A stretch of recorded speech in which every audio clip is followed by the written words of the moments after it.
We created a financial review team to review internal operations and find savings. We've kept our healthcare costs level.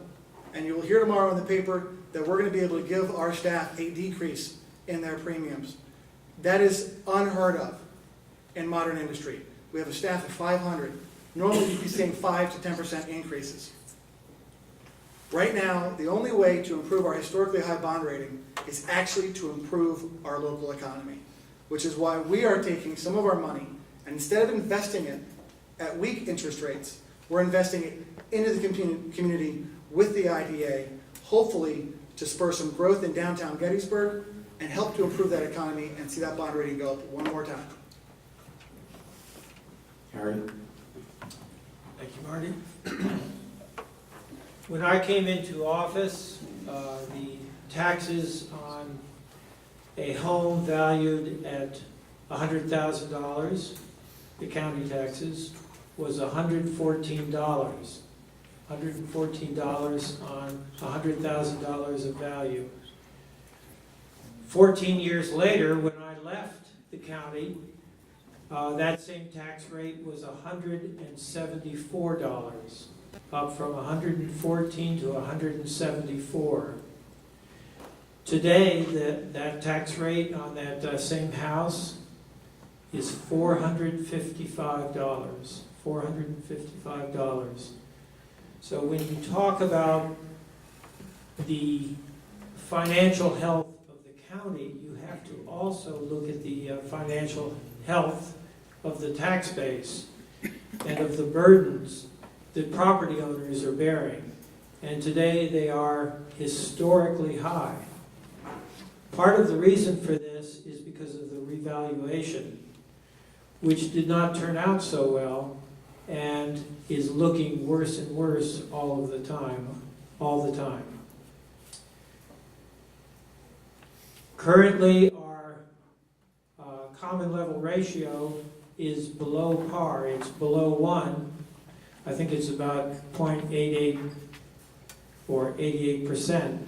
This means that on your average home, your $100,000 of value, of sale value, is reflected as $116,000 in your mass appraisal value.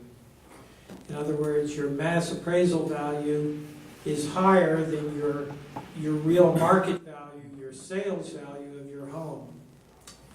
We have a big problem with this revaluation, and it hasn't been solved yet. I think we need to run a revaluation process in-house. We need to strengthen our tax office so that in the future we can do these mass appraisals in-house and not bring in an outside contractor to make a mess of things. This revaluation is having all sorts of other unintended consequences as well. It's forcing farmers and owners of vacant lands, often lands that are noteworthy lands with wetlands or next to a creek or so on. It's forcing them to sell because these lands are valued way too high. So we have a big problem and we haven't solved it yet. And I think that's something that the new board really has to look at. I'm also concerned about the cost of running county government. Just for example, the cost of the commissioner's office is now increased over 6 times what it was in my day. You look throughout all of the departments and you put the historic budgets up next to the current budgets, the cost of governance has just skyrocketed. So that's another issue that we really have to address. It's a really pressing problem. We have important priorities that we have to meet, and so we have to find ways to save. And one of the best ways in which we can save is to look at the cost of our courts and of our criminal justice system and how much we spend in incarceration at our county prison. And we can do much better. Just as there's a national issue out there about the the high population incarcerated nationally, we have the same kind of problem right here in Adams County with a lot of minor offenders and people whose problems relate more to drug abuse, drinking, and mental health. We have these people in prison costing us a lot of money, $40,000 per year on average for a cell in the courthouse.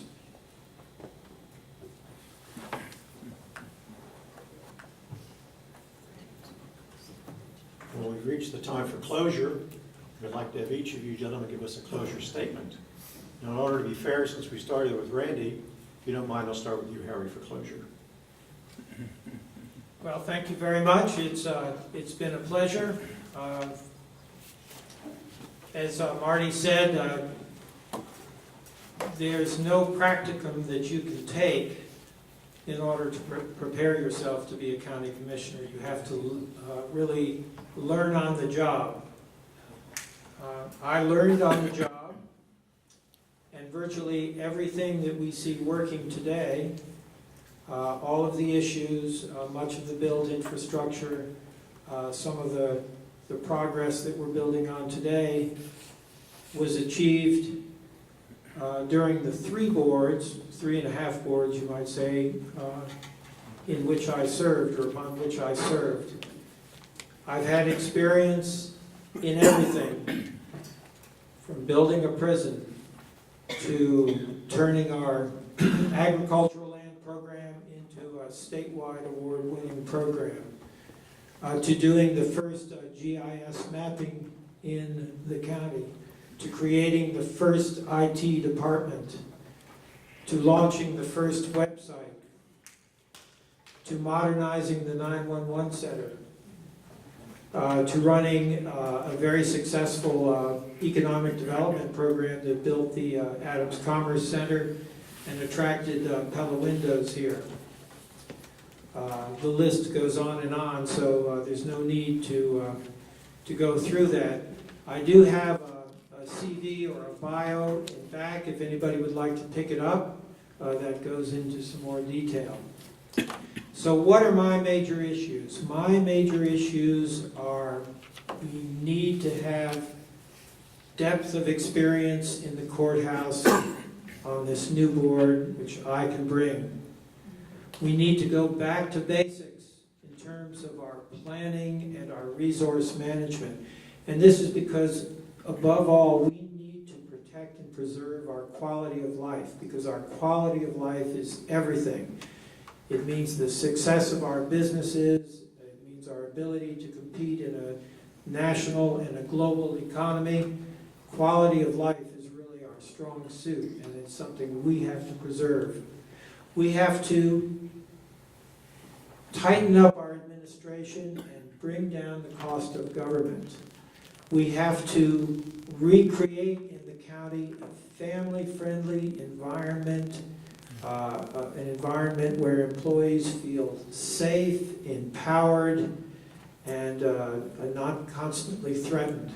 We cannot tolerate shouting at employees, abusiveness to employees, implied threats. All of those things are just absolutely off limits. And finally, we have to take a close look at our criminal justice system and really take on the challenge of these problem-solving courts, which have been so successful in so many other counties around the state. York County, our neighbor, being a case in point. We should have embraced this strategy really years ago. Thank you. Thank you. Marty, you want to go next for the closure? Sure. At this point, hopefully there's been a little bit of clarity on our issues. One of the things that a lot of you have been hearing probably, or you're reading in the paper, is that there's two options out there. You either vote for this entire board, or you vote for one person. Well, the challenge is, both don't work that way. And here's the odd thing, is that we're sort of used to these one-on-one races. You know, tonight's the Republican debate. Well, that might be a cluster. When you get to the general election, you'll have one Democrat and you'll have one Republican. And that's how you get to make that choice. For those who live in this area who moved here from Maryland, you're used to seeing if there are 3 seats open, you get 3 votes. Well, Pennsylvania doesn't want to be like that, so they make it a little more confusing, a little more challenging. I'm going to use the analogy from my son Sam. He comes from a sports background, and everything's one-on-one. And when I'm like, well, no, Sam, that's not how it works. First, he's finally learned that Karen Heflin is not beating all of us. Because he sees the yard signs and goes, you've got to do something. She's everywhere. She's running for a different office, Sam. And he'll go, but you don't vote for, 3 MVPs. You don't vote for 2. Finishing in the top 3 doesn't mean you win. That's not how this is set up. 3 of the 4 candidates are going to win. You have 2 votes for a very particular reason. 1 commissioner cannot get anything done. You need 2 commissioners to get things done. Without a vote and a second, it will always fall short. So you have to look and you have to go, okay, if you like this current board, how are you going to make it so that the 2 you want win? If you like the challenger, then you still have to go, which 2 do I want on there? Because if you don't do that, we may not change anything. So don't disrespect our election history by just throwing out a vote or going in and finding out when you vote for 3, your ballot's going to bounce right back at you. What I have to say is that a vote for me is a vote for balancing economic development and preservation. It's a vote for improving county finances, as I've done before, as I will do again with 4 more years, for streamlining government, and for an elected official who will listen to you. One of the questions we did not get tonight, which I wish we had more time to get into, is how much we have opened up county government. Not just at a singular meeting once a week, but by being in the public, by being accessible. Most of you are probably sick of hearing it, but my cell phone number is 339-6514. If you have a question, please call me. It's how our government works. You need to be involved. So again, you have 2 votes on November 3rd. I respectfully ask for one of them. Thank you, Marty. As you can see, we just addressed with our question, which we're not going to get to. Okay. Randy, please. I'm amazed at the amount of people who think that they vote for 3 commissioners. I keep hearing that every day. So you vote for 2 to reinforce Marty. This evening you've heard some very different perspectives, past, present, and future.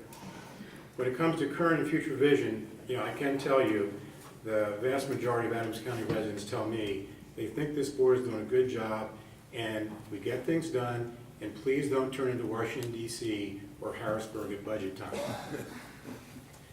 We have forged an excellent relationship with our legislators, state and federal, that resulted in great benefits for Adams, never seen before in Adams County.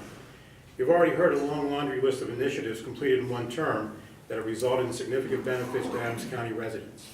It needs to be emphasized that this is a full-time Board of Commissioners that is in the office and is out in the community and at events 7 days a week. That includes evenings and weekends. I'm very proud of that. It used to be that I'd walk out the door to a wildfire, Homeland Security detail, or dignitary protection detail and not come home for a month. It's not quite like that anymore, but my family and wife can tell you that me walking out the door at 7 a.m. and not walking back in until 10 or 11 p.m. is not unusual. I publicly say I deeply appreciate my family's love and tolerance, respect and allowing my commitment to public service in my community for 28 years. Given that the campaign season is thankfully drawing to a close, I would like to take a moment to stipulate it would be nice to have everyone agree with you all the time, but that is not practical or healthy. We are going to have philosophical and political difference on issues, but I find campaign season to be a very interesting and sometimes disappointing season of rhetoric over fact. I have faith that Adams County residents are smart enough to make the distinctions. I have been honored and humbled to have their overwhelming support in 3 previous elections and respectfully ask residents for the same support again. I'm also honored and humbled to work with a wonderful and committed county staff and colleagues, taking different personalities and ideas and operating efficiently as a team. The motto of Jim and my campaign, and I believe is a motto that also applies to this board, is experience, leadership, vision, and common sense. Common sense is a word not applied often enough in our world today, and especially when looking at politics, Washington and Harrisburg. I'm certainly not so naive as to think that government can be run entirely like a business, based on profitability. But with huge deficits, increasing taxes, budgets that can't get passed, the need for property tax reform, and a healthcare mess. Maybe some more business sense might help us just a bit. Experience, leadership, vision, and common sense have been a hallmark of this board, with the ability to set goals, research solutions, and make a good decision. As I leave you tonight, I just want to say that this is an important election for continued civility, respect, communication, common sense, fiscal responsibility, and leadership in the courthouse. I hope you will take that into consideration when you go to the polls on November the 3rd, and I certainly appreciate you all coming out on this rainy night. Thank you, Randy. Now, we've had some questions from the audience, and in the interest of time, Bob Jackson's going to address how we're going to handle that. Yeah, we've got about a half a dozen questions, and we don't really have time to get into all of them, so what I will do is turn them over to the participants, and they can answer them by email. And I think that's the best, most expeditious way to handle it. Thank you. Okay, thank you. We want to, of course, thank everyone who helped put this together. Mike Hillman, Emmitsburg, for sponsoring it. My three friends, the gals who always pull this stuff together for me, April, Sarah, and Rhonda. You know, Rhonda's out there someplace. They provided the food, by the way, so we can thank them for that. We figured we got a big turnout because we brought food. Just joking, of course. Now, Ron and I go to these mayor's conferences. Last year, we got Tom Corbett aside, had a lot of questions for him. And this year, we got Tom Wolf aside. And I had a real discussion with Tom, who was centered around school systems in Pennsylvania. And he wrote me a very nice note. I was surprised, a handwritten note about 3 days later. And what I'm going to suggest, he gave me a cell number and said, call me anytime. I'm going to suggest we change Adams County and have 4 commissioners. The other question I asked and Ron threw out was, because I put the 12 questions in originally, what would you think about doing away with the Commonwealth form of government? And see what you guys think about that. Just kidding, of course. We can't do anything about that. But anyway, I do want to thank everyone for coming. We set aside a little time for a mixer afterwards, so you can ask questions of your candidates. And we want to thank, of course, the fire company and the fire hall here for sponsoring us and the drinks and so on. So thank you very much for coming. And the important thing is that I brought in a few artifacts because, as you probably know, I'm a military type guy. And we all have the responsibility to vote because so many of our heroes over the wars have given us that vote. For example, there are some medals back there from the airmen from World War II. We lost 200,000 airmen in World War II. So we're here, we get the chance to vote. We have a good form of government, of course, the best. So please vote next Tuesday. Thank you very much. I just would like to acknowledge Kelly Mays came in and she's running for school, or I guess she left. She's already left. Oh, I'm sorry, I just wanted to. Well, thank you, candidates, the school board, the judicial folks, and of course our commissioners. I thank them all for coming. It's been an honor. Who's in the back? Who's in the back? Otherwise we gotta take it this far.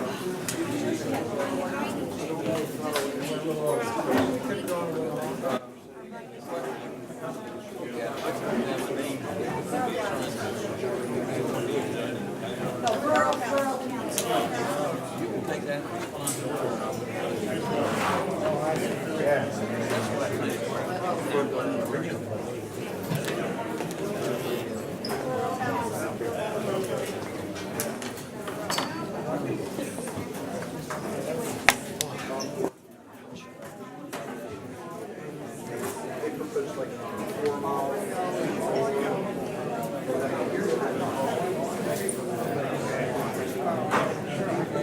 All right, I think we'll just have to, we didn't want to try this.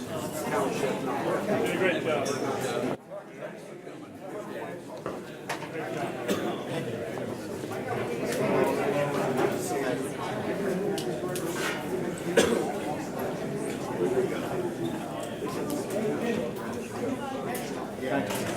You did a good job.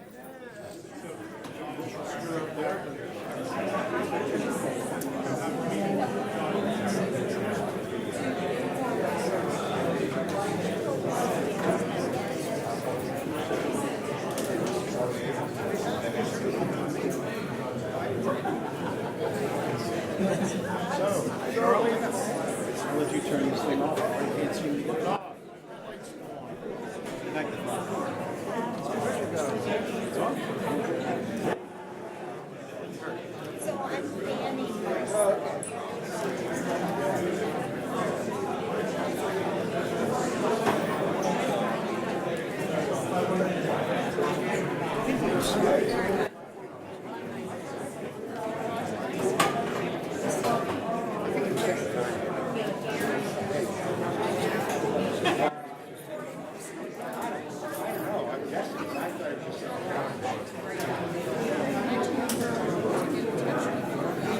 coming.